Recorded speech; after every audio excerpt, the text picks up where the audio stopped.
Hola, hola.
Hola.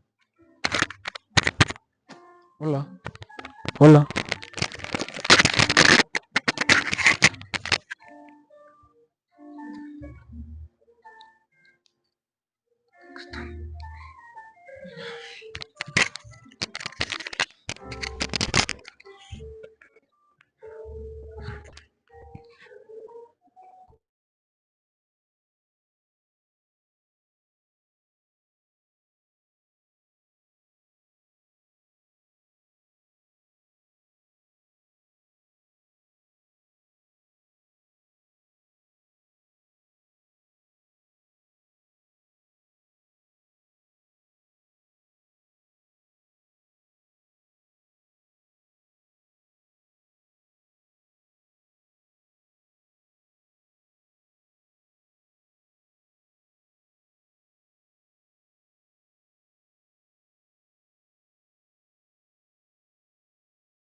Sí.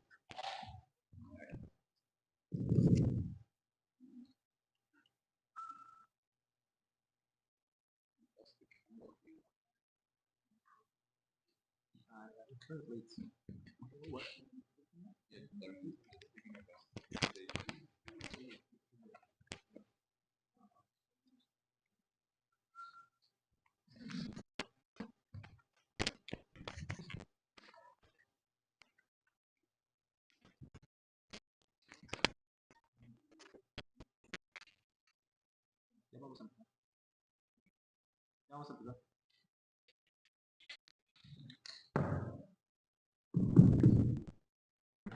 Bueno,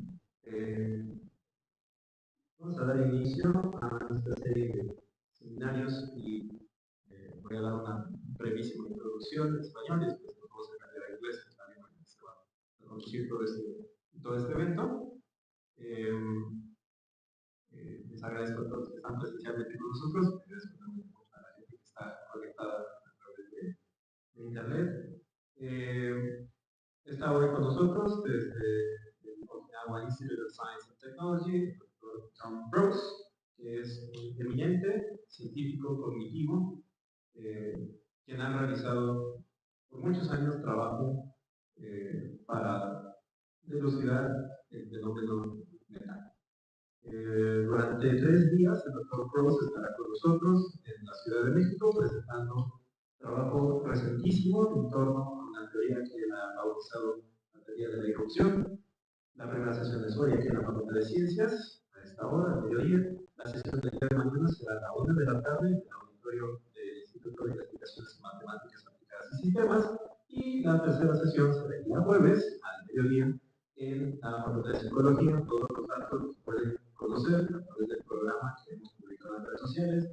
Quienes hayan recibido un correo de esta parte, también tienen el programa ahí. Hay un código QR que pueden escanear si gustan para ir a la página donde se dan todos los detalles necesarios. Y bueno, ahí ustedes pueden consultar estos detalles. Cualquier otra pregunta que tengan, también pueden acercarse a nosotros en el correo info@ilcom.org. Más adelante se contestaremos para que no tengan dudas. Y pues nosotros estamos muy agradecidos con el doctor Cross por haber elegido la Facultad de Ciencias para dar una de estas charlas en momentos como se está viviendo hoy en el desarrollo de la ciencia cognitiva. Para cerrar esta presentación, se da cuenta que nosotros como speaker en el primer simposio de filosofía de la computación del año pasado, su charla fue una de las más vistas, de las más aplaudidas. Entonces, la presentación que él nos va a dar el día de hoy a la comunidad. Además, personas que se han unido al esfuerzo de comunicar la ciencia cognitiva mediante la plataforma que hemos ido. So now to move on to the topic at hand. Tom, thank you so much for being with us today. I think that Tom really doesn't need further introductions to be made. Pretty much everybody here knows about his background and knows what he is engaged with. Tom has recently published, well, recently as a 3 days ago, a paper on even further details on eruption theory. And that's what we'll be discussing with us today. So without further ado, thanks Tom. Thank you.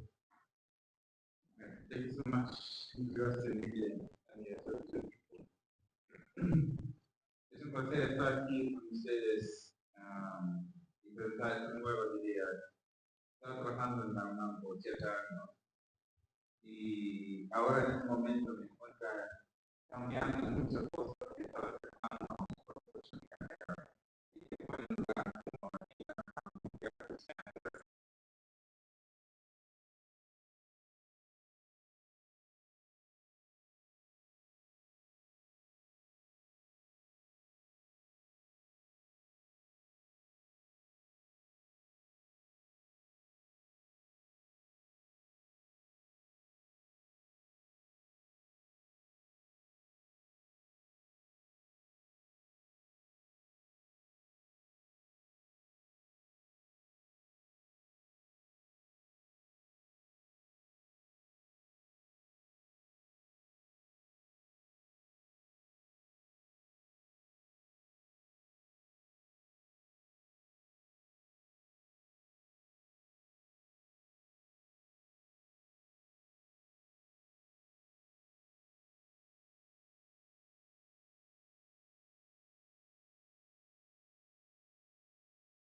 quite fitting that just a few days ago,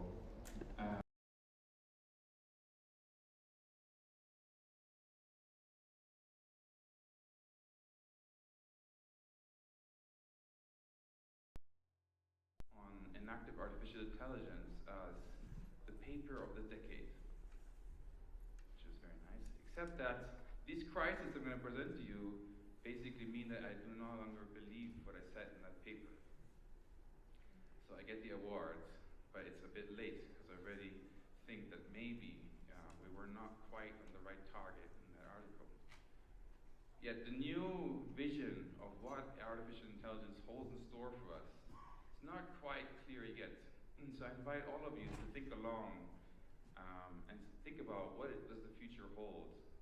A lot of people are very surprised by the things that are happening in AI these days. And also myself, I thought for a long time that many of the things we take for granted now are actually impossible in principle. So we need to rethink the basis of the field. Right? So let's talk about the first crisis, which is, can AI have a self? Okay, so there's a lot of skepticism about that for a long time. And in the when I was a PhD student, the kind of intellectual environment that I was taught, and this is, I entered university to study artificial intelligence, right? So, but I got very disillusioned at the time, and so I was attracted to these skeptical ideas. This is Hubert Dreyfus, who from the 70s warned people. At the time, AI was very much hyped, a little bit similar to today, that we'll have artificial people among us. It's just a matter of a few years, that kind of thing. So he said, hold on, people. Maybe this is not going to happen. Maybe you're in the wrong track. Well, what's interesting is that he had to revise his book. Now, he was looking backwards, right? So there's the 72 version. Then it came out again in 79, and then another in 92. So it was a moving target even already during those times. And so I won't go through all the details of what he had to say, but to some extent, his opinion was that the human mind is out of reach for computers because it's fundamentally differently organized than a living body. So during those times, I was very much involved in still doing AI, but we thought of it more as a tool for thinking, right? So how can we create some simulation models of some phenomenon like social interaction, and then use that to think about how people might relate to each other, right? And our human social interaction is very complicated, so we can use it as a simple thought experiment, where the thought experiment is not something we do in our heads, but that we do in our computer. Because that's how we can deal with nonlinearity and complexity. We just let the computer work out what the answer would be. And this book on the left, I highly recommend it if you haven't read it. Wheeler does a good job at extracting from the work in the first phase of cognitive science what are the fundamental premises about the nature of the mind that would give rise to such a research program. And he calls it Cartesian, so like disembodied, dualist, atemporal. And he sees in the work of using something like dynamical systems and evolutionary robotics models a new kind of cognitive science, what he calls a Heideggerian cognitive science. But for Dreyfus, even that was not enough. So one of the last papers that he would write is how even this Heideggerian AI that Wheeler identified in evolutionary robotics was not good enough to get us something akin to the human mind. And so, let me just read it like the last part here. With to program Heideggerian AI, we would not only need a model of the brain functioning underlying coping such as Freeman's, Walter Freeman's work on neuroscience here, we would also need, and here's the rub, its capacity to self-define, its capacity to regulate its interactions, right? So this seems to be one of the big building blocks that we might need if we want to talk about bodies like ours, for which things show up as relevant, as Dreyfus said. Right? So another way of looking at this is that with Maturana and Varela is that you have an autopoietic system. It's engaged in self-production, usually of the kind of metabolic kind. And then you have the system coupled to the environment, but then you also have the regulation of that coupling, which is where agency starts to enter the picture. So we can try to model this idea of agency. And one thing that got people really excited at the time is this idea of relevance, right? Dreyfus said it, how can things show up as relevant for us? The world, when we engage with it, is already meaningful. Right? We can already see chairs as being for sitting down, for example, right? The meaning is in what we perceive. But how do you get this relevance into our models is the key problem, the problem of meaning. And in this paper, they try to model a basic agent, and they say that we could have a sense of gradation that permits reversible failure. Right? So things can be good or bad, and if you're in a bad trajectory, you should do something else. Right? I'm not going to go into the details of their model, but just to show you the kind of analysis that they did in this paper. And so on the left-hand side, they gave you the state space analysis of the agent, and they say, for example, if it's in the viable region, then no matter where it moves, it's never going to go down into the terminal region where the agent would die. Right? And mortality here is a big concept, because one of the ideas of why a biological body is so important is that it's mortal and unique and irreplaceable, such that if you're self-producing your identity, that means that what you do will determine to some extent whether you're going to be around in the next moment or not. And actually, that's true of all of us, right? So the future is uncertain. We don't know how long we're going to be around. But it's precisely that mortality which makes things meaningful for us, right? And the more we think about it, the more you think about the finitude of our existence, well, the more, meaningful things might become for you. At this moment will never be the same again, that kind of thing, right? So that's why they're so interested in introducing a dead region for their agent. And normally artificial intelligence doesn't care about that, right? They're immortal to some extent. But maybe that's why things are meaningless for them, right? The problem is that behind this analysis is just a simple state space. Okay, you see it on the right-hand side.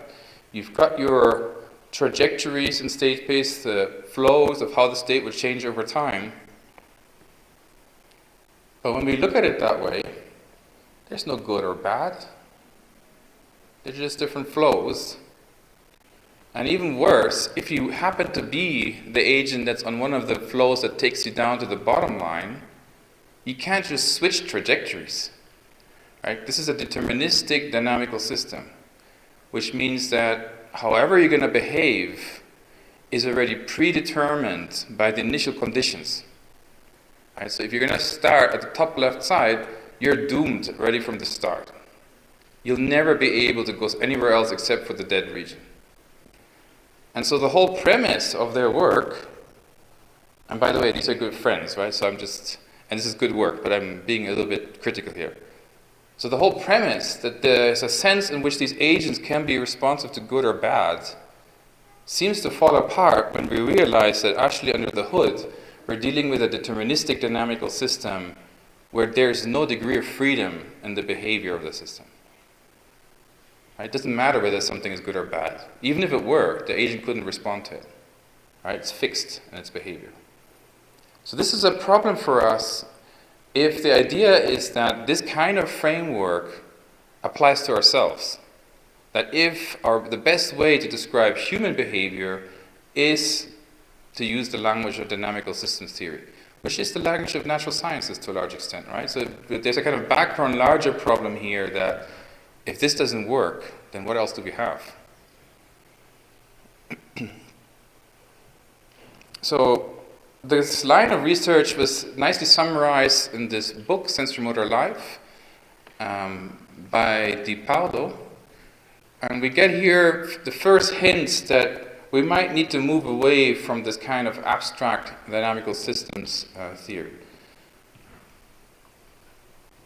One of the key contributions that they make is that they give an a priori argument for why is it the case that a living body is precarious, mortal. And it has to do with its thermodynamic embodiment. And so what they realize is that in the original definition of autopoiesis from Maturana and Varela, there are two different kinds of requirements that need to be satisfied, except that they cannot be satisfied at the same time. Okay, so on the one hand, let's start at the bottom here, this is the easier one. On the one hand, you need a boundary, right? What made this idea so attractive to autopoiesis is that it gives you the idea of a unity, an individual, as distinct from its environment, where the individual is not something that we scientists from the outside just define. Let's say, I'm interested in this set of variables, and I'm going to call that my system. But because we have an internal self-reference, it's the system itself creating the boundary around itself, just like your body is creating its boundary around itself. That means what counts as the individual and what counts as the other, the environment, is determined by the activity of the system itself. It doesn't come from the outside. Now it's a really nice idea, right? So that's this integrity, total closure. You want to have a separation of yourself from what's other, the environment. The problem is that if you're a physical system, if you do that too much, you're going to suffocate yourself. You're going to starve. Because the very processes that allow you to create the boundary and to allow you to create yourself require energy and material ingredients. And so that means actually what you need to do is open yourself. You need to open yourself to the environment to let the flows of energy matter pass through you, the ones you need in order to run your metabolism and to do all the work you need to do. But if you were to maximize that and say, no, I want as much energy, as much matter as I can get, actually what would happen is that you would dissolve into the environment. You would lose your identity. And so you can't either go too far on the one hand, and you can't go too far on the other hand. So what are you going to do? You have to somehow find the right balance. Right? And that's where agency comes in for them. There's an irreducible precariousness at the core of life because it cannot, simultaneously satisfy these two fundamental needs of identity and openness to the environment. And there's no pre-given plan of how much of each you need at each point in time, right? So agency is precarious in that sense. Now, this suggested that we might need something else than dynamical systems theory to capture these ideas, but some other clever colleagues came up with a little chemistry model that seemed to actually satisfy these criteria too. And to some extent, they wrote this paper to show me that, hey Tom, you're wrong. Look, we can get autopoiesis and adaptivity in a simulation. We did it. We solved the problem of inactive AI. And they kind of did, right? So what they have is a little chemistry pool, okay, things moving around. And then out of that chemistry background, you get a little blob appearing in the far left corner here. And that blob is self-maintaining. It's like a reaction network creating its own components. And then as experimenters, we can play with that. We can introduce some perturbations into the system. Okay, so we set up these little explosions. In the top case, the system will regain its original form. So it's robust against the perturbation. In the middle case, a bit more interesting, it becomes something different in the end than what it was before. And you see it has these two bars. So now internally it changed its organization in order to adapt to the perturbation. And in the bottom case, it disappears. Right? So now we have robustness, we have adaptivity, and we actually have something like mortality in the system. So seems like inactive AI is solved. But the issue again is that when you look at the analysis that they do with this system, it's just dynamical systems analysis again. It's a deterministic system. We can set it up with the same initial conditions, And then no matter how it unfolds, it will already be pre-specified in all its behavior even before you start the first time step of your simulation. So even if the system is precarious in some sense and is self-creating and can disappear, it makes no difference to its behavior. It will always behave in exactly the same way. So I really started to have some doubts of whether the original ambition of the enactive approach, which was to recognize the role of human experience in biological embodiment, was actually allowing us to give credit to the first-person perspective in the right kind of way, whether we could really account for how we respond to norms and goals and desires and everything. And so here's a couple of papers, the interim, where I started questioning things. So the first one, the idea is that even though it seems like we can simulate precariousness, like in the model I just showed you, maybe that's still not entirely true, in the sense that we could reset the simulation and let it go again, and then the same individual, indistinguishable from another run, will be there again. So it's not really precarious in the sense that we are precarious, right? Because to some extent, computer programs are logical entities, right? You've got a set of rules that you execute over time, and then they have a state, but any computer that you might be running your simulation on will give you identical results. What that means is that even in the future, 1,000 years from now, if someone happens to come across this algorithm and runs it again, the little blob that appears in your simulation will be internally indistinguishable from the one that my colleagues run on their computer. So to some extent, a simulated entity is immortal. Anywhere in the universe, at any point in time, someone running that program, it will be indistinguishable from any other instance being run. It's a strange thought, but to some extent, it means that there's no genuine precariousness as long as you're working with simulations. Okay, so we have to be careful about generalizing from some simulations to concrete physical systems. And the second one, we did an analysis of different kinds of body memory, where we showed that you can have memory even if you don't have neuroplasticity, just through the state that's contained in the history of interaction. But at the end of the paper, instead of being like super excited about it, the conclusion was maybe this is not the right way for thinking about human body memory. Because again, the idea coming from a good colleague, friend Thomas Fuchs, is that body memory is a little bit something like the relevance showing up in the world, going back to Dreyfus, right? So, for example, a trauma might make some parts of your world look very unattractive, right? You might avoid them.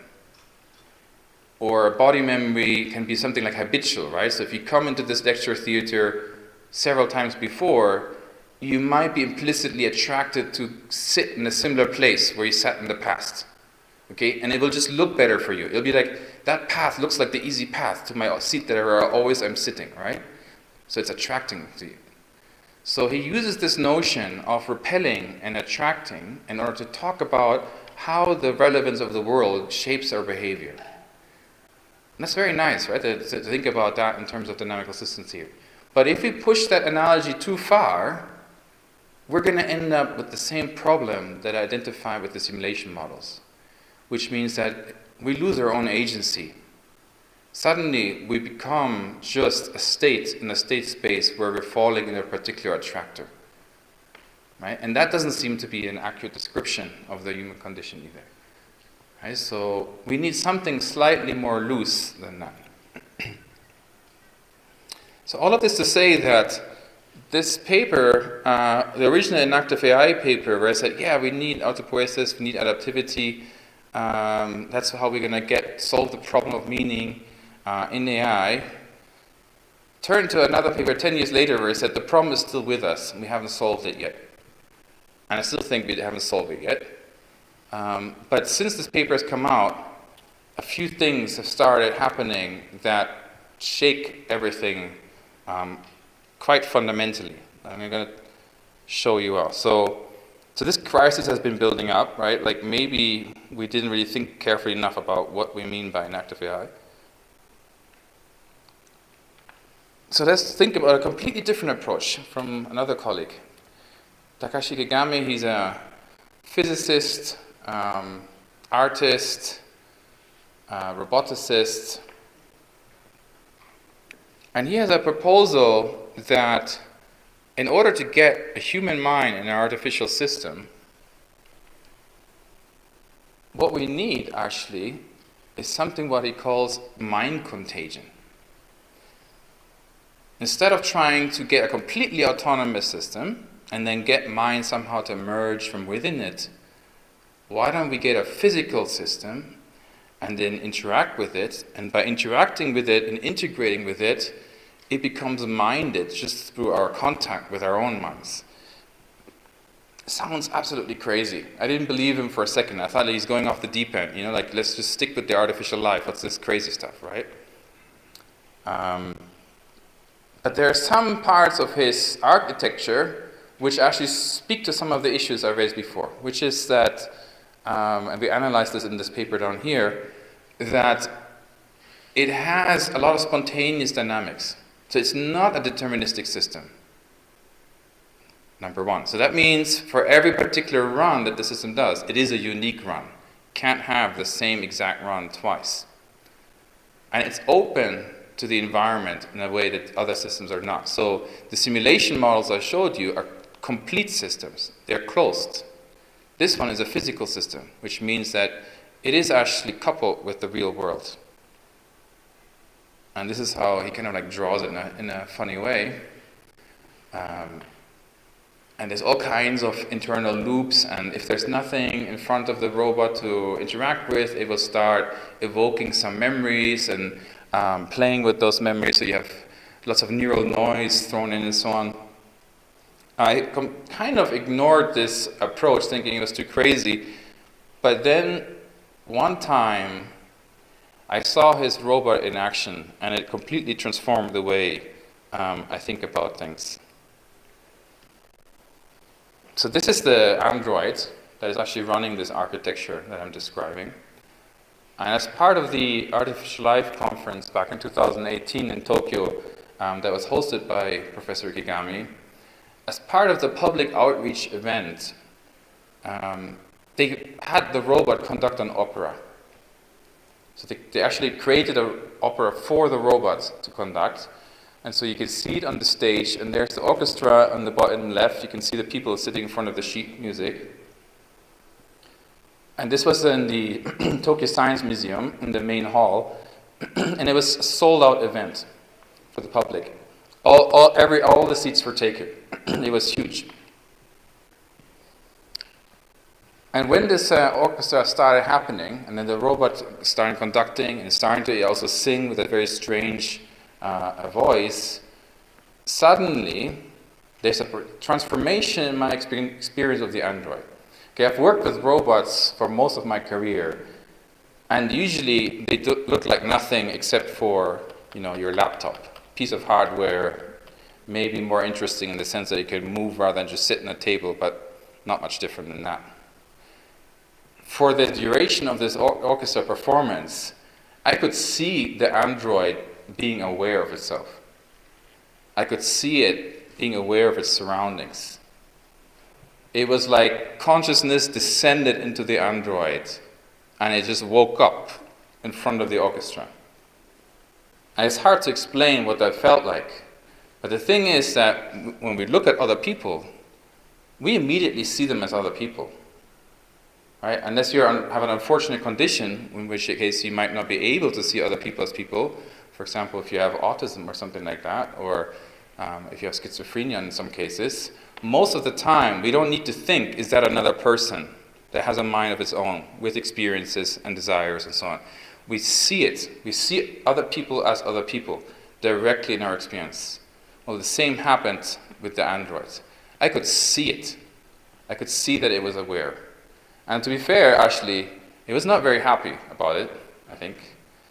Maybe it was actually kind of upset about the situation, confused, maybe suffering a little bit. and recently gave a version of this presentation in Sydney, and there was someone in the audience who has experience of conducting orchestras, and she said, well, it makes total sense, because even for real human conductors, they also have those experiences. Because imagine you're responsible for dozens of people on a stage in front of an audience of hundreds of people, and everybody's attention is focused on you. That's a lot of pressure to deal with, right? And now imagine that you just woke up your consciousness for the first time, and that's the situation that you find yourself in. Well, you must be pretty confused. But anyway, the idea is that it might not be for nothing that this happened, because the robot was tightly integrated into an entire orchestra of people responding to it, plus an entire audience around it with responding to it. So it was a huge integrated social system, right? So this idea of mind contagion, if there's something to it, this was a really good demonstration of the potential of what could happen if we integrate our AI tightly into human activities. So, I never thought about robots the same after that experience. But anyway, it was just sentient to some extent, maybe. At least it felt that way. But it was not a very sophisticated kind of human-like cognition there. So I'm going to tell you now the next crisis, which has to do with that part. At that time, 2018, I said, okay, wow, maybe this mind contagion idea, there's something there, maybe we can get some kind of sentience. But I didn't think we were really going to get a human-like mind going there. So maybe now I'm changing my mind about that too. Interestingly, about going back to Dreyfus and his, changing critique of the field of AI, there was a paper where he was talking about that maybe what we need is that if connectionism, neural networks, is on the right track, we would have to have them geared into the whole cultural world, right? Instead of having symbolically programmed computers. Well, large language models, to some extent, are neural networks that absorbed the entire cultural world of the internet. So what happens when they do that? Just slight detour when when the pandemic hit, we couldn't do much human subjects research, so we tried to do some Heideggerian cognitive science remotely and ask people to fill out a survey about how did they experience the pandemic and the lockdowns and everything that went with it. And it was supposed to be a kind of field experiment because for phenomenology, the sense of reality and the stability of reality has a lot to do with our social relations, right? If you see something but nobody else sees it, you're going to pretty much dismiss it as not part of reality, right? So you can do reality checking by, saying, hey, do you see that or not, right? That kind of thing. So if your social relations are severely disrupted for a long time, it's possible that your sense of reality is going to get unstable. And that was the idea. That was what we were looking for, right? And also there was a lot of concern about health and death and everything. So those are the kinds of moments which would bring out a change in experience, according to Heidegger. Being towards death is one of his big things. So here's one example of a question. Have you had experience of any kind that seems strange or unfamiliar? If so, please try to describe them. And the answer here is, I have had a few experiences that have seemed strange or unfamiliar since the pandemic began. I have found myself feeling more anxious in general, and I have also been having more intrusive thoughts about the virus. These experiences have been strange and unfamiliar to me as I have never experienced anything like them before. It turns out that this answer was created by GPT-3 or something like that at the time. Okay, and we wanted to do a Turing test and see, can we get our system to answer the survey that the people answer, and we had hundreds of or thousands of examples of actual people filling out the survey, and then see, does it break down? Does the artificial system at some point not get what the questions are asking? And we just gave up on the project. Because we already knew that it was going to be impossible for people to properly do this task. Right? It's like the Turing test had already been solved in the wilds without people even really trying. And the interesting thing is that, we still thought maybe the questions having to do with human mortality are going to be particularly hard for the artificial systems to deal with. Not so. Made no difference. And so that was very shocking for us, that suddenly, out of nowhere, we had a system that could produce human-like responses to questions about human existential concerns and experiences. And we wouldn't be able to tell the difference between the artificial system and a human respondent.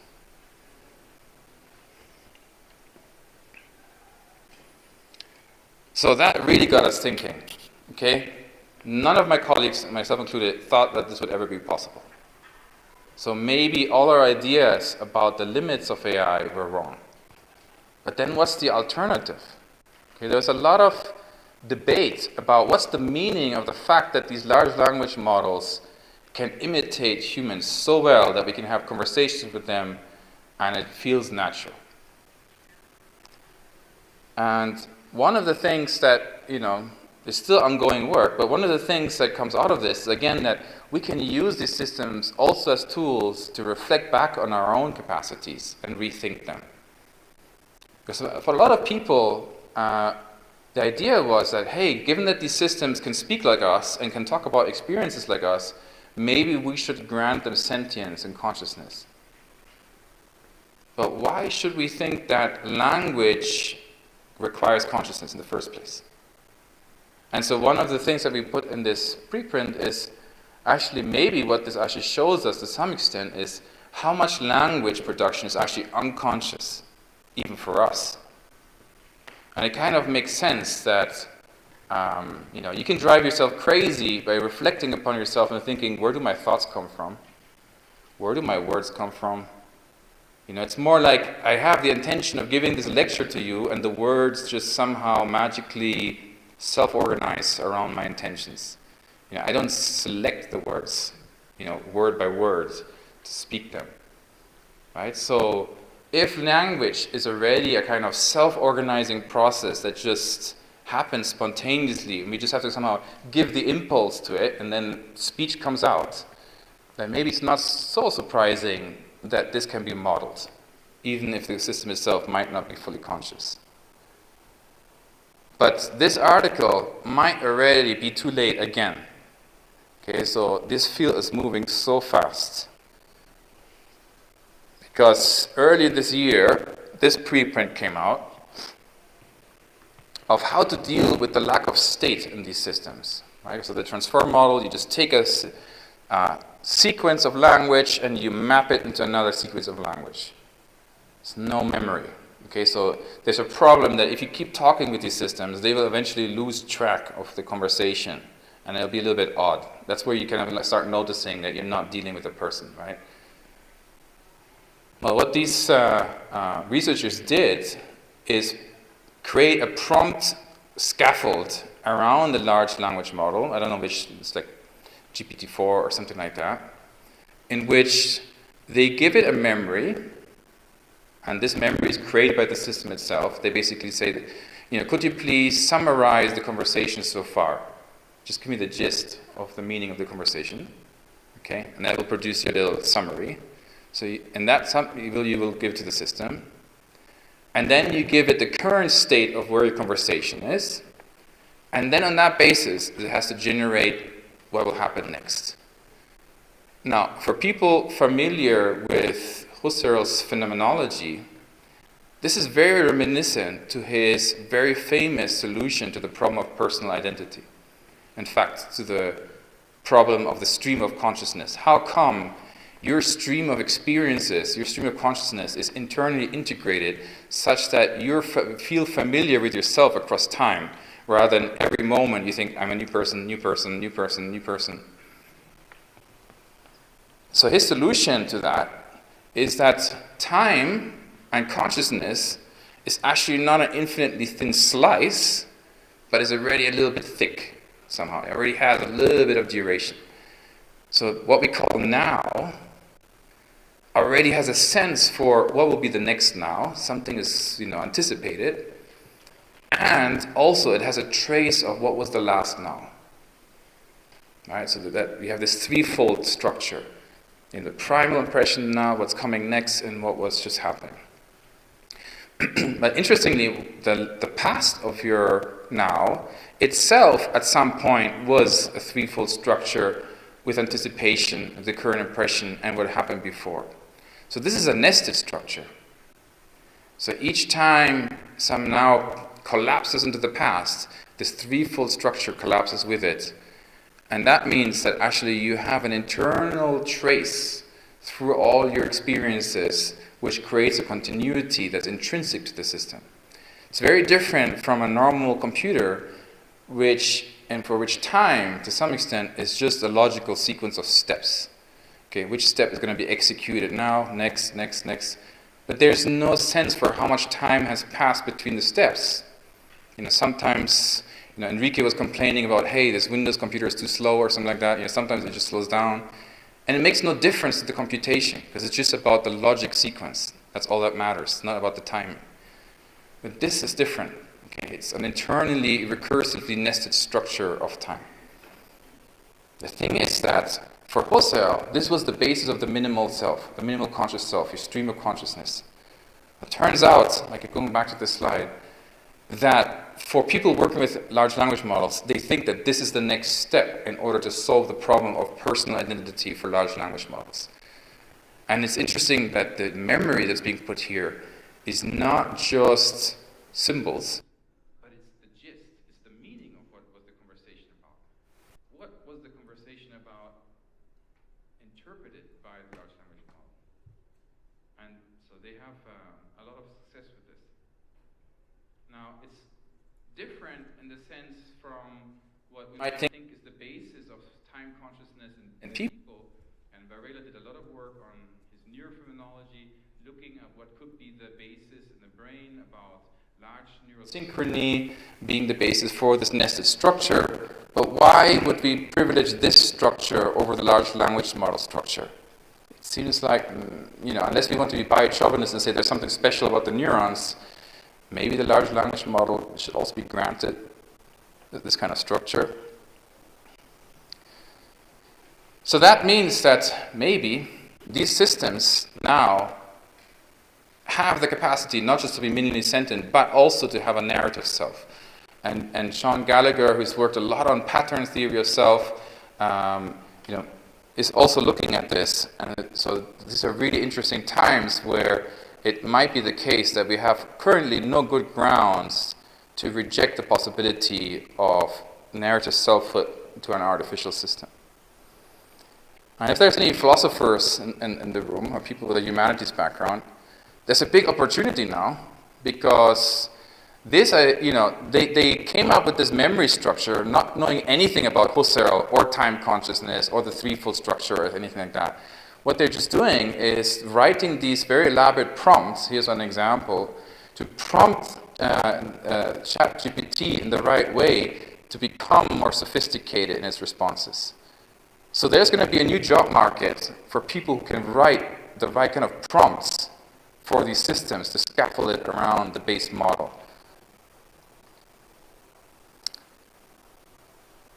So, this is all pretty strange, and I don't know exactly where all of this is going, right? And so maybe we have now robots that can be sentient, we have computer programs that can have a narrative self, very, very different from the kind of things that I've been working on for most of my career. And it feels a little bit possibly dehumanizing, in the sense that, well, maybe we're not special after all, if some ChatGPT running on my laptop can do everything I can do, right? But maybe also it will force us to kind of clear up a little bit about how we actually think about the relationship between mind and body. And this is just a preview for tomorrow's lecture. But what I'm going to try to propose is that a lot of the things that we think are subject to our conscious intervention, like speech, for example, actually is not. And that a lot of the things that have to do with our cognition, our intelligence, our interaction with the world, is what we think of as our conscious self.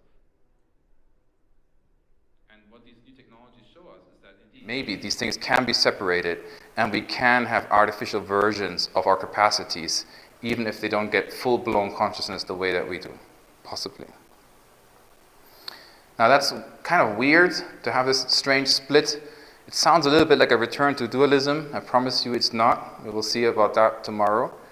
But it's not all bad, because the way I see it, and this is a contribution I made to the new publication of the Czech play where the word robot was used for the first time, that to some extent, the fact that there's a mystery here, that we don't properly understand the relationship between mind and body, is precisely why we're free. Right? It's precisely why we're not like the dynamical systems models I presented at the beginning, where there is no choice in the matter. That if you have the right initial conditions, you're going to be on the trajectory no matter what. And even if it's a bad trajectory, you have no choice in the matter. The fact that we have an irreducible gap in our very being is exactly the window through which freedom enters the picture, and we can make a difference to how we behave. We'll talk more about that tomorrow. So with that, let me thank my group, without whom all of this would not have been possible, and thank you for your attention.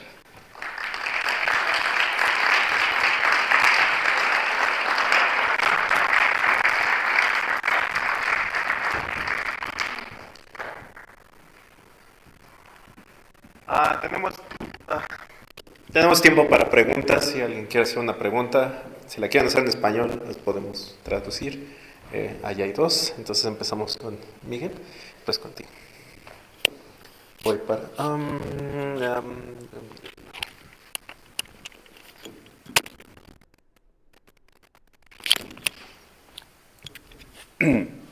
Buenas tardes. ¿La voy a hacer en inglés o la hago en español? Bueno, la voy a hacer en español para que se entienda bien lo que estoy preguntando. Yo quería preguntar, porque parece ser que hay procesos para nosotros, tanto conscientes como inconscientes. Pero también parece ser que, por ejemplo, ayer en clase, en el curso del profesor, estábamos hablando, por ejemplo, de aprender a andar en bicicleta. Primero es un esfuerzo consciente de, pues, como pedaleo, no caerme, etcétera. Pero llega un punto que como que hace clic, y no solo ya es inconsciente, sino ni siquiera podemos recordar cómo era no andar en bicicleta, o aprender un idioma. Podemos recordar que no nos fue bien en un examen o lo que sea, pero no podemos recordar el no saber. Una inteligencia artificial consciente tendría que ser capaz de hacer ese cambio y totalmente olvidarse de cómo era no saber hablar español, por ejemplo, ¿o no?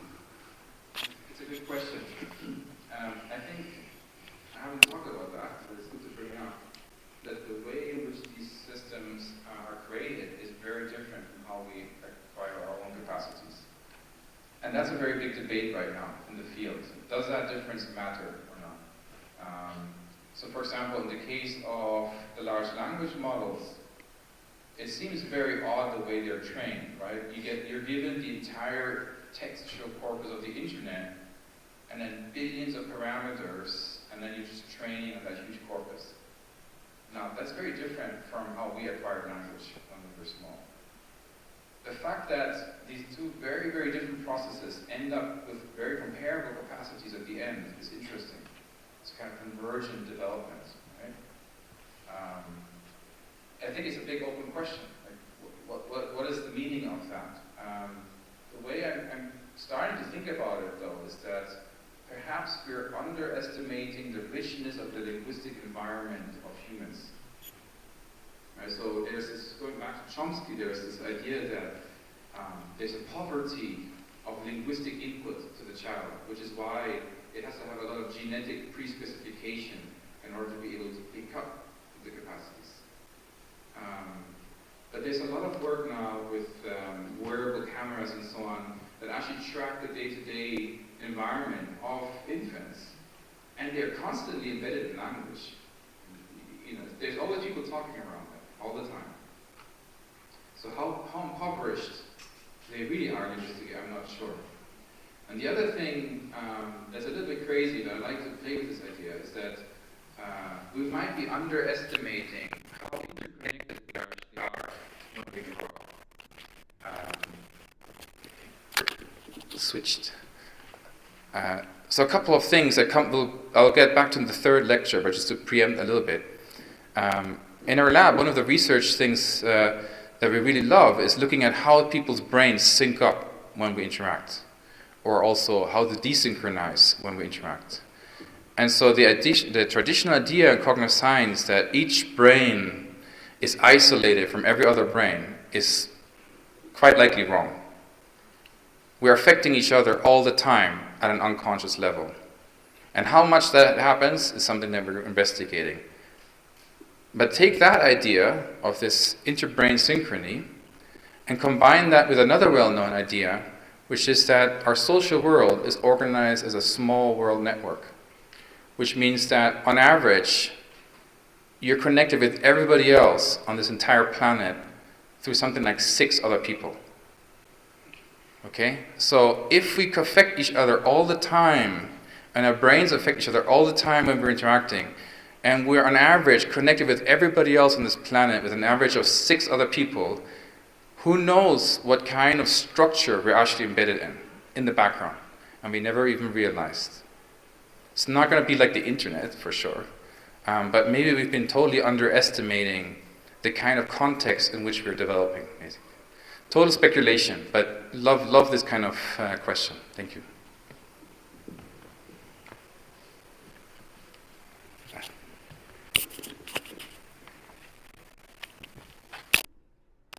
I don't know if I can fit 2 questions into one. Well, your opinion or your feedback, because I really like Kigami's perspective.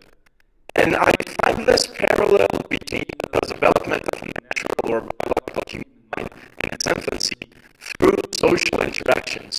And we have like rigorous scientific cases of this experiment where we show you have infection, which are works, for example, like Charles Sanders' book in the jungle, where we have like a biological human who is raised and is lacking those social interactions with other humans. So when it comes to interact as an adult with other humans, they don't find him or them very natural in this social sense.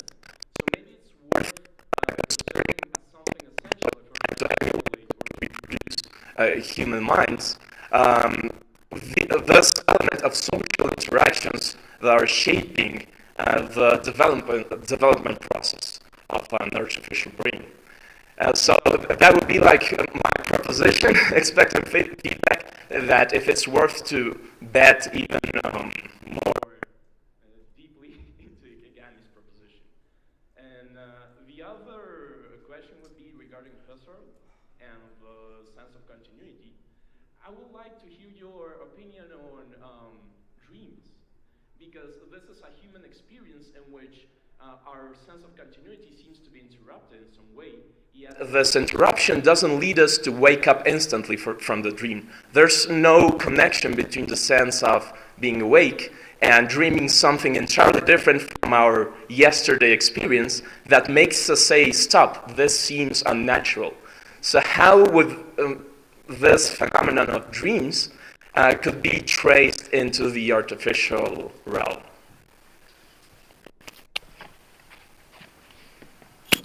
Wow, excellent questions. Thank you so much. Yeah, the first one, you're completely on the right track. And I think for Professor Kigami, a big inspiration is developmental psychology. And it's about neonatal imitation and things like that. That's where his work actually comes from. And like a lot of the things he does with the robot is not, conduct orchestras, but, do imitation games and things like that. So just want to go one step further there in saying you're totally right that what we call the modern human mind is impossible without the right social interaction, right? Full-blown adult consciousness if you don't have the right social environment around you, it doesn't develop spontaneously. But to go one step further is that at least so far, Every living being comes from another living being, since the origin of life, as far as we can tell. We don't have spontaneous creation of new living bodies out of nothing. And even if we try to do that in the lab, and many people try, and sometimes you get sensational news flashes, synthetic life, we created life in the lab, it hasn't been possible. And we don't quite understand why, and it's a field that I'm also very interested in, but so far, every minded living being has come from another living being, apart from the first one. So that's another mystery just to ponder, like what is it about this intrinsic continuity that is so hard to break and replicate artificially in the lab. And so what was the second one? Remind me quickly. The experience of dreams. Okay, dreams. You have to think about that for a moment. I think for people like Zahavi, when they work on dreams, they don't necessarily think of it as a break in the stream of consciousness. And one hint is that you have a sense of time still. You can wake up even, you can tell yourself, I need to wake up at 8 in the morning, and more or less you will start waking up. Or if you wake up, you have a sense for how long you slept. So there's some kind of intrinsic temporality still unfolding there. But it's a good question. What about these artificial systems? So I think dreams and sleep is actually absolutely essential for us, and actually for all animals. And it's another one of those big mysteries, We're here enumerating big mysteries, but here's another one, which is, why do all creatures with a nervous system have to sleep? It seems like a useless state to some extent, right? Like, if you're a human in the savannah, wouldn't it be better not to sleep so that you don't get eaten by predators at night? Why shut off all your senses, become motionless for 8 hours a day? If evolution had a way of getting rid of that, it would have. Because selection pressure is extremely hard, right? It's your most vulnerable state. So whatever sleep does, it must be absolutely essential that evolution cannot get rid of it, right? And we don't understand exactly what that is. So another one of those big mysteries. One interesting anecdote about large language models and sleep is that, again, coming to Professor Higami, he set up a kind of virtual chatbot with lots of large language models that had different personalities, and then let them talk with each other, prompting each other. No human intervention. It didn't work very well. And guess what happened? They would continuously fall into one and the same attractor state, which is all of them saying good night to each other. Like, good night, see you tomorrow, bye. And then go on that endlessly. The conversation would be dead, and they would always want to go to bed. But they couldn't. Right? So I told them, why don't you just give them the option, say, all right, you guys can have a break, pretend that you're sleeping for a few hours and then get back to the conversation. So who knows? But it's very interesting that if you let these artificial systems just talk among themselves, at some point, it seems like the sleep state is exactly what they need in order to refresh the conversation. Thank you.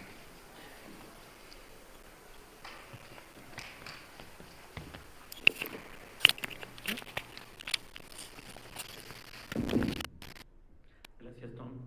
Tengo un par de preguntas o asuntos que quiero comentar.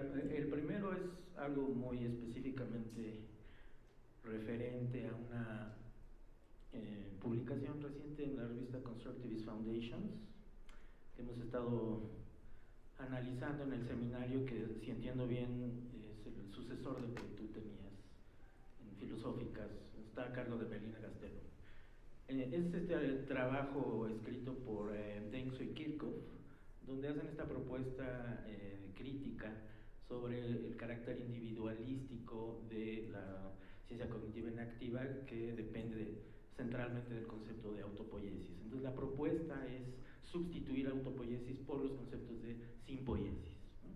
Y se hacen menciones a los holobiontes y a una serie de nociones de las ciencias biológicas contemporáneas que precisamente ponen de manifiesto la importancia del carácter colectivo de los procesos biológicos. Entonces, me parece que algunas de las cosas que se discuten en este trabajo, y en los comentarios que vienen a continuación por varios autores conocidos en el campo de las ciencias cognitivas corporizadas, pues tienen que ver con tus menciones acerca de cómo autopoiesis está detrás de varias de estas discusiones y estas crisis, ¿no? Sí, me imagino que una posible manera de ponerlo en términos sencillos es hablar de cuál sería la implicación de pensar simpoiéticamente sobre la inteligencia artificial, ¿no? Esa sería como la pregunta que yo sacaría de este comentario.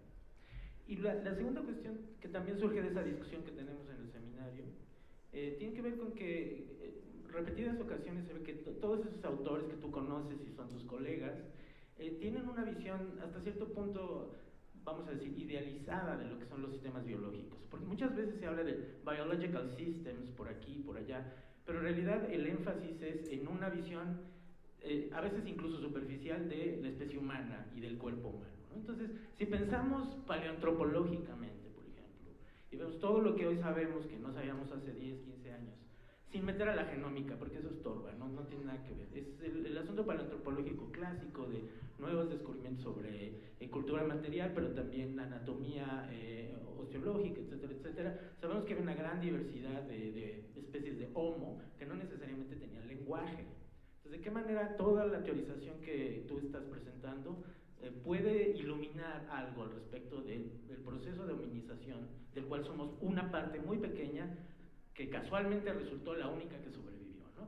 Ese por un lado. Y por otro lado, si miramos la enorme y maravillosa diversidad de la vida en el planeta todavía, aún en la crisis ambiental, hay muchas formas de vida que no tienen lenguaje, no dependen del lenguaje para ser cognitivas e inteligentes, etcétera, etcétera. Entonces, también repetiría la pregunta, ¿de qué manera lo que estás proponiendo nos permite hablar mejor, comprender mejor todos esos fenómenos? Y solo por dar una referencia final, Thomas Nagel, que ya murió y escribió el artículo aquel sobre What It Means to Be a Bat, probablemente estaría también interesado en, dada esa referencia clásica en las ciencias cognitivas y la filosofía de las ciencias cognitivas, los murciélagos, por ejemplo, ¿no? Evidentemente no tienen un lenguaje verbal como el nuestro, sin embargo hacen muchas cosas sumamente inteligentes. Y de qué manera, repito por última vez, lo que estás diciendo se puede utilizar para comprender esas otras formas de vida con las cuales convivimos y que están en ese ambiente complejo del que nos hablas. Gracias.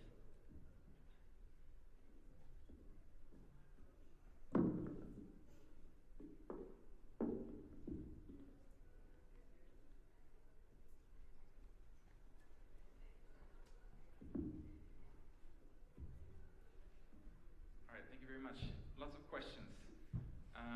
Let me start with the first one about autopoiesis. I think there's a general trend towards loosening the boundary.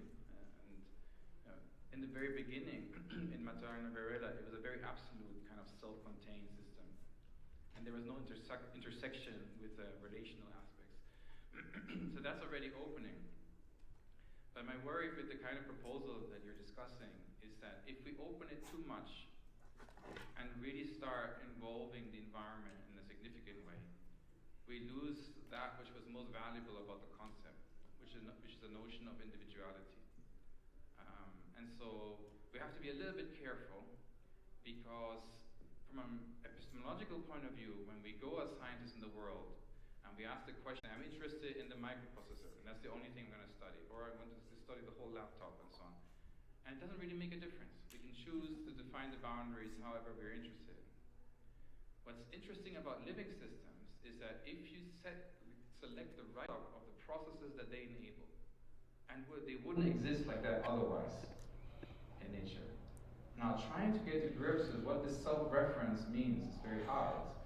But one thing it gives us is a kind of notion of intrinsic identity.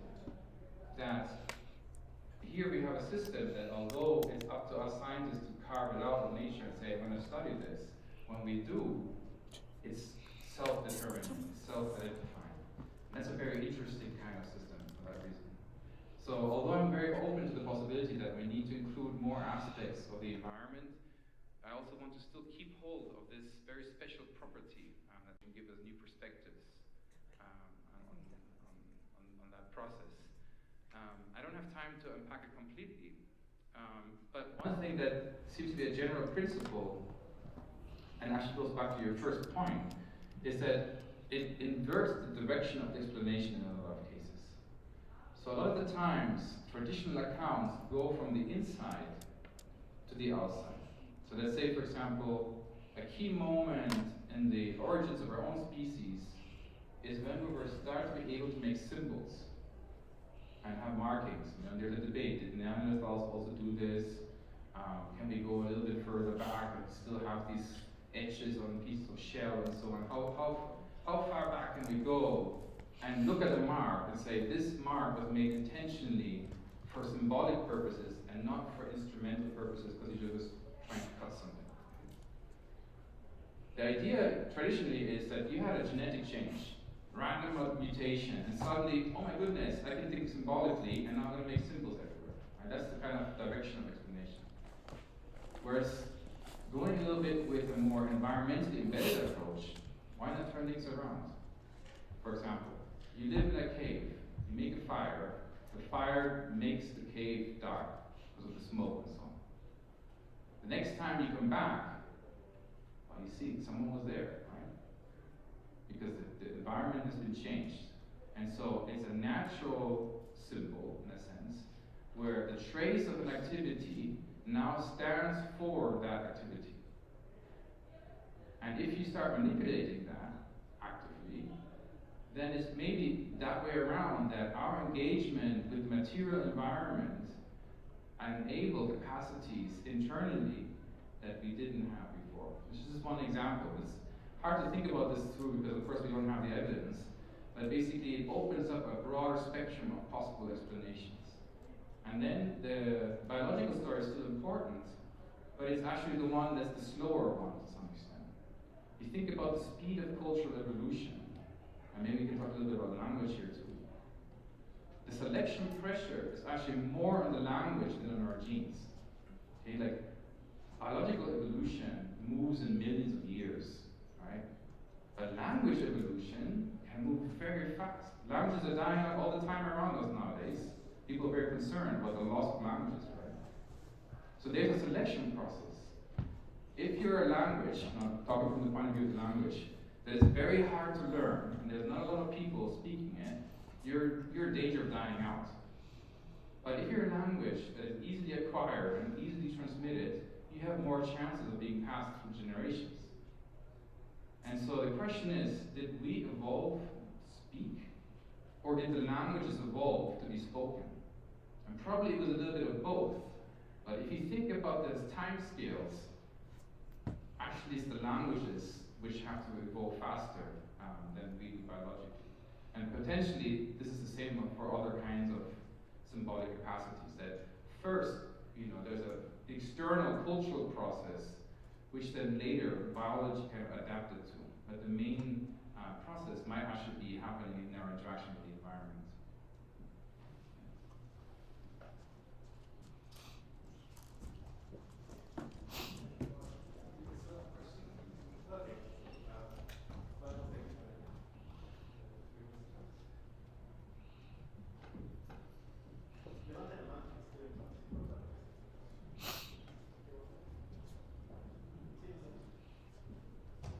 Hola. Una de las preguntas que más, porque como usted comentó, ChatGPT tiene acceso a, para todo fin práctico, toda la información que se ha producido por el ser humano en la historia. Y aún así no sabe cuánto es 2 más 2. Pero al mismo tiempo, en una clase de sistemas complejos, se puede ver que las redes que son capaces de recordar como que sus puntos fijos y ir aprendiendo más conforme avanza el tiempo, son redes como que están en un punto crítico, son redes complejas. Pero un problema que tienen las inteligencias es que no olvidan bien. Entonces quisiera ver cuál podría ser una solución a ese problema de la atención y del olvido. Y en un segundo lugar, también me preocupa el pensar que en la arquitectura de estas inteligencias estadísticas, pensamos en la mente como una unidad, y tengo miedo que hasta cierto punto estemos reificando algo que en realidad no está ahí, y que sea más como un montón de pequeños, que sea más como una red de Kaufman, en donde hay una unidad que procesa tal cosa, una unidad que procesa tal cosa, como funciona nuestro cerebro en parte, ¿no? De que hay todas, de todo, pero hay ciertas partes que son críticas para, por ejemplo, el habla, la motricidad fina y demás. Entonces quisiera ver si existe alguna manera de diseñar una arquitectura que pueda olvidar mejor y que refleje un poco más estos conflictos internos que surgen dentro de nuestra mente. Gracias.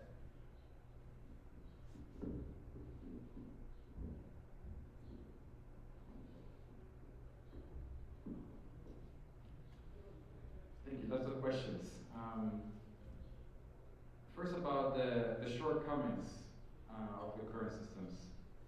You know, after having been so completely wrong about the potentials of AI, I would be cautious now, you know, to see the current shortcomings as fundamental shortcomings, rather than as things that can be solved with time.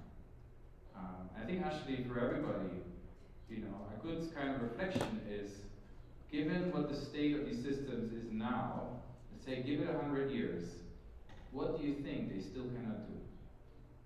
You know, let's say 2 + 2, maybe they cannot do it right now. Do you think in 100 years they will still not be able to do that? Right? What is it that's going to be missing? It's going to be a really interesting question to ask, profoundly. And especially if we want to say that maybe they are not conscious, and maybe because they are not biologically embodied and so forth, then what does consciousness do for us that these systems will not be able to copy in some way, right? What's the function of consciousness, if you want to put it in some way? I don't know right now. And I think what's really nice is that these systems bring out, in a very sharp way, these questions, these very fundamental questions. But what you pick up on is that there's a fundamental tensions between symbolic cognition and kind of distributed dynamical cognition. And it's actually true also for humans. You know, it takes us a long time to learn mathematics. You know, just, you know, think of all the little children in school suffering with their multiplication tables. Right? It's because symbolic cognition is about absolutes. There's only one correct answer, and it's a very precise answer. And if you get, you know, if I say 2 × 2 is 5, I was close, but no, you're wrong. Absolutely wrong. Right? So, in that sense, it's a very different style of cognition compared to the stuff that we're familiar with in terms of complex systems and so on, which is, as long as I'm in the right basis of attraction somehow, I'm going to do okay. Right? And so how do we graft these two things together? One thing which is self-organizing, a little bit loose, but very robust and adaptable. On the other hand, you have this super rigid, symbolic kind of cognition where, you know, if you say 2 × 2 is 5, you're absolutely 100% wrong. Not even close, right? So it's an open challenge, but it's actually a challenge that even us biological creatures face in our development. But my big question would be, is this a fundamental limitation or not? Now the second part of your question, which is about, you know, maybe we should multiply the notion of mind. Like, you know, these are things that people have been playing with. Like I think Minsky had this book, Society of Mind, which was very popular. And who knows, maybe we need to return to some of these ideas. One researcher who's been very much pushing for more collective thinking is Michael Levin. So I highly recommend you check out his work. Basically, he thinks that there are collective intelligences across scales, across all scales. So even something like your gene expression network is already a collective intelligence. And then he goes all the way up from there. You know, all the organs, your whole body, and then of course society and so on. All of these, to some extent, in his mind, are expressions of collective intelligence. So that's a very interesting proposal that I think is worth taking more seriously. Although again, as a response to the previous question, we need to be a little bit careful that even a collective requires some notion of what it is that it's a collective of. What are the individuals that are composing the collective? Right. So if we are not careful, otherwise we lose the ability to talk about the collective. Yeah, but there's definitely something in the air about bringing a more collective dimension into the picture.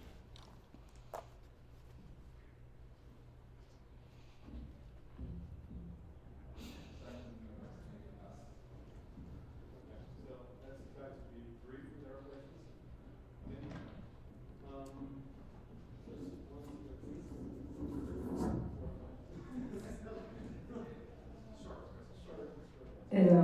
Bueno, yo quería preguntar cómo podríamos conceptualizar los sueños lúcidos desde la teoría de irrupción. No short answer. I think dreams are a very interesting case to look at carefully. One question, and lucid dreaming brings this out, is the question of agency. There's no doubt that we have experience when we're dreaming, and even during dream and sleep, as I mentioned before, we have a sense of the kind of duration of time that's unfolding. Even though we don't seem to be present, when we do wake up, we have a kind of rough sense of how many hours we slept or something like that. But there's no agency, right? And then you got dreams, which are much richer experience, but there's a sense in which things just happen to us, and we're kind of maybe more spectating. But in lucid dreams, you have an agency. And so I would be very interested to look at that progression from a neural point of view, and my prediction would be that you will find that the brain becomes less predictable the more agency is at play. So I have no idea about the neuroscience of sleep, it's not my area, but in lucid dreaming compared to normal dreaming, I would predict that you have much higher levels of neural entropy. And the reason for that is that if your agency makes a difference to how the processes of dreaming unfolds, in the sense that, say, you could choose going down this path, or you could choose going down this other path. And if you make that choice based on your reasons, or your goals, or desires, or whatever it might be at play at that time, and if you are a realist about the mind, then those reasons cannot be directly translated to brain activity. Which means that from the point of view of looking at your brain, suddenly there will be a change in activity that cannot be predicted based on purely physiological activity preceding it. Because it's your reason, it's your choice that made the difference.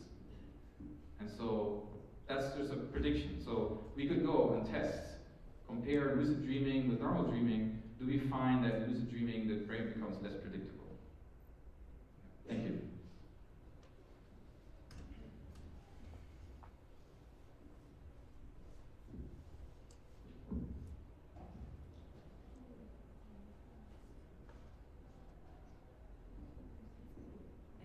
Okay, so my question is regarding more, it's more about ethics. So in the creation of this new consciousness, like what would be the ethics? Because I think that there still hasn't been like a formal conversation on it. So I would like to know your opinion on it.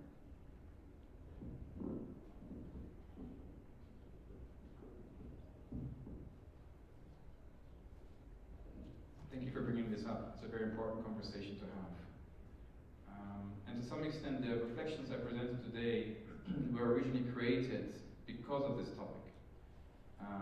Because I'm a skeptic about sentience, proper narrative competencies in artificial systems, right?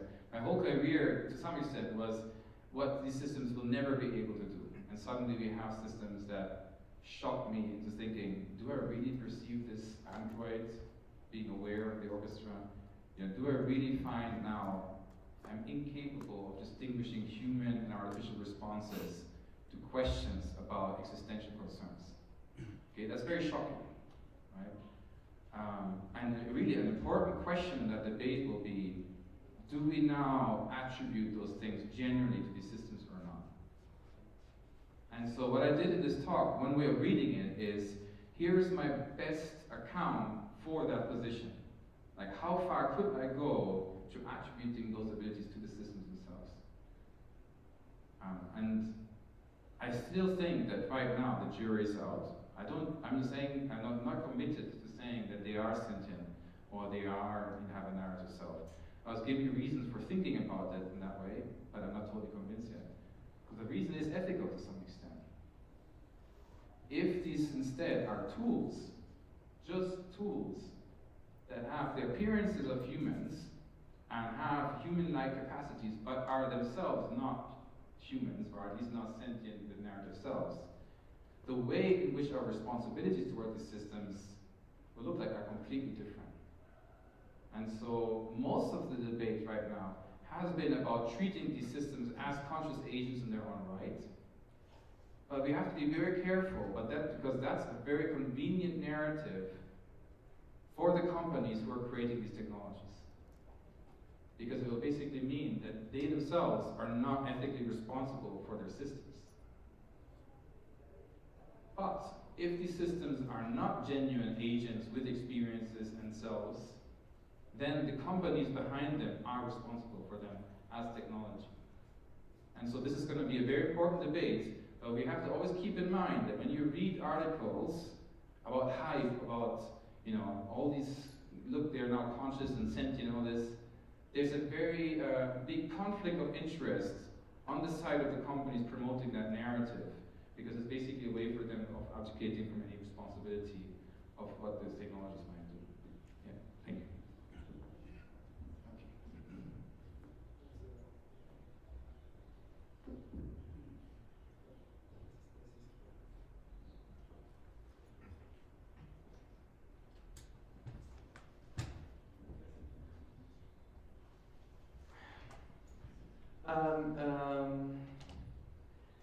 This is more a social topic question.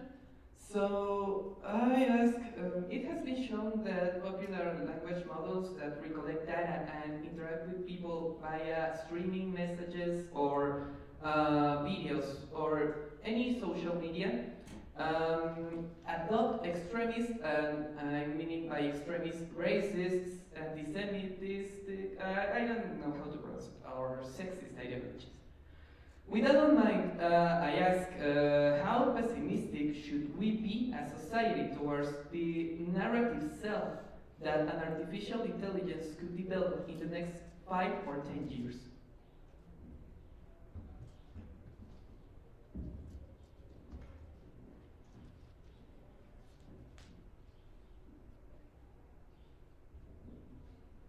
Thank you for this question. Another very important question. A couple of things. So, in the preprint that I highlighted by Dirtable, we try to understand why is it the case that these systems have these kinds of biases. To some extent, maybe we shouldn't be surprised, because going back to Heidegger, once again, in his mind, most people, most of the time, just do what one does. Uno hace tal cosa.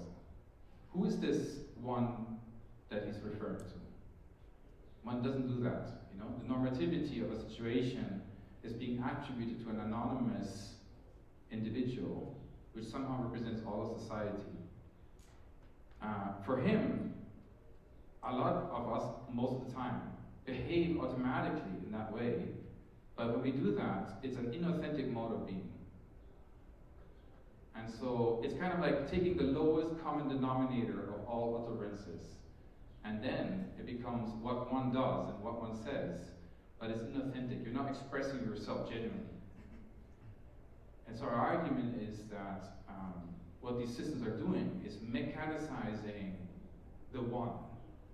They're making a concrete entity out of what the one would do in a particular situation. So if you ask the system, a question like, how should I respond to this kind of person?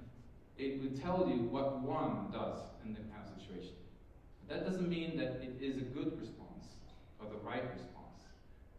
But that brings up the question of what is authenticity anyway? How do we become authentic in our responses? It's a big open question. I think, everybody has to try to answer this for themselves. But we have to be careful that these technologies might not be capable of that. And returning to earlier questions about what could be the possible limits of this kind of technology, maybe here we're getting close to it, which is that, are these kinds of technologies capable of authenticity? Maybe that's really where you will see a dividing line that although we can be like large language models, we also have the choice of not being like them and being authentic. So that's kind of abstract. A more concrete response to your question. At this workshop, which was about ethics, there's a lot of concern about the lack of representation and diversity when you interact with these kinds of systems. But one thing that I got inspired to check based on this kind of prompting technology that I've presented here, which is that we can give it a memory and so on, and then suddenly the system becomes a very different kind of system. What if we make that prompting culturally specific? And just to try it out, I told the system to adopt the perspective of a Huichol Mexican and to narrate the myth about how the tools rose up against their users. Maybe some of you are familiar with that myth, right? And it turns out it can do it. It knows it, right? Because all the anthropology literature is also inside the system. So to some extent, I think what we need to do, this technology is here to stay, it's not going to go away, but what we have to start doing is becoming more proactive in prompting in the way in which we want to bring out the diversity that we're looking for. So you can tell it, please adopt the perspective of some minority, of some kind of culture group, or maybe a multiple culture group, and it can do it to some extent.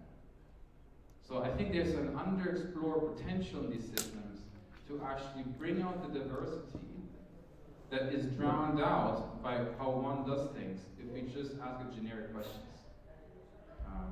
This is, again, just very, very early days, but I don't think we've even tried to really properly explore how much diversity is latent inside these systems.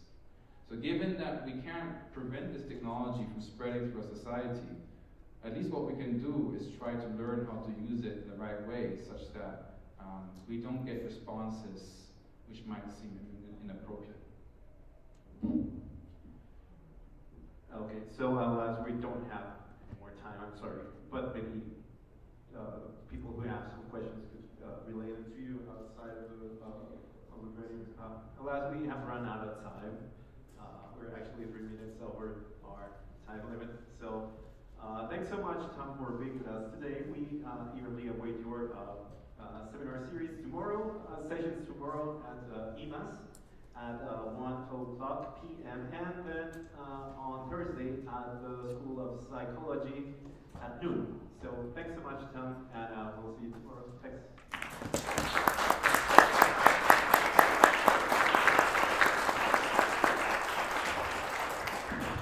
Gracias a todos por venir. Se les recuerda entonces mañana y el jueves otras sesiones. No sé si haya más dudas que Tom pueda responder.